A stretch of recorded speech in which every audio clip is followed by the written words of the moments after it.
সকাল থেকে নানা জল্পনা কল্পনার পর ভারতের দিল্লির যন্তর মন্তর চত্বরে সমবেত হল অনলাইন ব্যঙ্গাত্মক আন্দোলন ককরোচ জনতা পার্টির সমর্থকরা। নিট ও এসবিএস এর মতো সরকারি চাকরির পরীক্ষার প্রশ্নপত্র ফাঁসের ঘটনায় ভারতের কেন্দ্রীয় শিক্ষামন্ত্রীর পদত্যাগের দাবিতে ওঠা প্রতিবাদ বিক্ষোভের নেতৃত্ব দিচ্ছেন সিজেপির প্রতিষ্ঠাতা অভিজিৎ দীপকে। তার সঙ্গে লাদাখের সমাজকর্মী সোনম ওয়াংচুক সহ একাধিক অধিকার কর্মীর যোগ দেওয়ার কথা জানা গেছে। এ সময় নিজের বক্তব্যে বিজেপির বিরুদ্ধে ধর্ম নিয়ে রাজনীতির অভিযোগ তুলেছেন অভিজিৎ।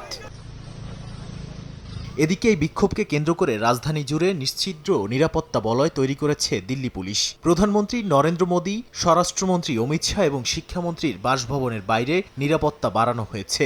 বিক্ষোভকারীদের সঙ্গে কোনো রকম সংঘাতে না জড়িয়ে আলোচনার মাধ্যমে পরিস্থিতি শান্ত রাখার নির্দেশনাও দেয়া হয়েছে।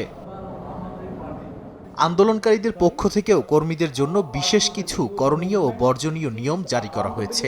উস্কানিমূলক কোনো ফাঁদে পা না দিয়ে পুলিশকে ফুল দিয়ে শান্ত ও অহিংস উপায়ে প্রতিবাদ জানানোর আহ্বান জানিয়েছেন সংগঠনের মুখপাত্ররা।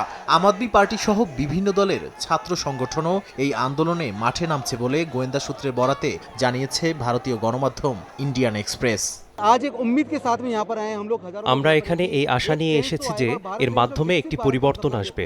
আমরা যে বিকশিত ভারত এর স্বপ্ন দেখেই সেটি বাস্তবায়িত হবে। এর আগে স্থানীয় সময় সকাল ৮টার পরেই যুক্তরাষ্ট্র থেকে দিল্লির ইন্দিরা গান্ধী বিমানবন্দরে নামেন অভিজিৎ। পরে তাকে আইনশৃঙ্খলা বাহিনীর অজ্ঞাত স্থানে সরিয়ে নেয়ার খবর সামনে আনে ভারতীয় গণমাধ্যম।